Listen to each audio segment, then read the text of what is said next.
It was a tough 4-day race, I think, for us today, especially myself. I think after a solid day yesterday with 5 races, just under 3 minutes of work. I think we calculated it to be 2 minutes 49 for 1,000 metres, which wasn't too bad for a day's work. But it certainly took, the edge off me. My race fitness isn't there yet, but we were really happy with the win, certainly. And Steve, dominant in the K1. It was really awesome. Did you have any doubts going into today that you were not at peak for this? Oh, certainly. I mean, confidence for me was probably the one hurdle, and well, for my body, my confidence in my body and my conditioning. But again, the way that we work together, it's very cohesive, and we're very optimistic about our chances this year, and we knew we have to consolidate the performances last year. And we've been working really hard together as a team to not just on the water but off the water to really make amends for some of the gaps that we saw in our performance in London. So we've been doing our best to get on top of them early this season, and it's paid off. So Steve, talk us through that.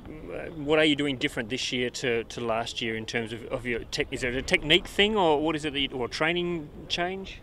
Yeah, we've established our weaknesses. There's a few weaknesses strength-wise for us, and filling up filling up the cup in all areas. So eating better, eating well, to fuel that strength training.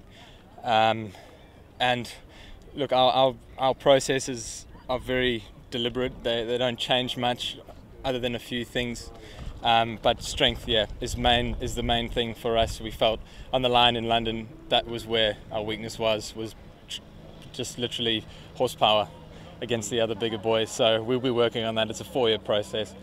So we're taking it a step at a time, and hopefully by the time 2015, 16 comes around, we'll be different animals here. And the hometown support, could you hear that out on the water? Because it was pretty loud where I was standing. Yeah, absolutely. It feels a bit blocked out most of the time. Probably heard Mum screams the loudest, which is, I actually heard her at the Olympic Games in the stand, which is actually impossible. I don't know how 1 in 40,000 people. Yeah, she's got a great pitch, and but yeah, it's fantastic. It's a real honour to race in front of the people that help us. In the background, and from girlfriends to mums, dads, and there's a lot of people that are behind our performance. So to have them watching is very cool. And just a final question for both of you. You've said yesterday no to the World Cup, so it's a pretty intensive training campaign between now and the World Champs then? Definitely, yeah. We have to, gear up for the June selections to start with. Which are in Sydney in late June, and we've got some work to do before, certainly I do, to condition myself back into reasonable Olympic form before June, and then we want to take it that next step between then and World Championships. And recovery is a big part of some of the changes that we're making. We really want to recover better and make every day world class, and that's really important for us to stay stable in Perth and consolidate that, so we can take it overseas and we can replicate it wherever we are in the world.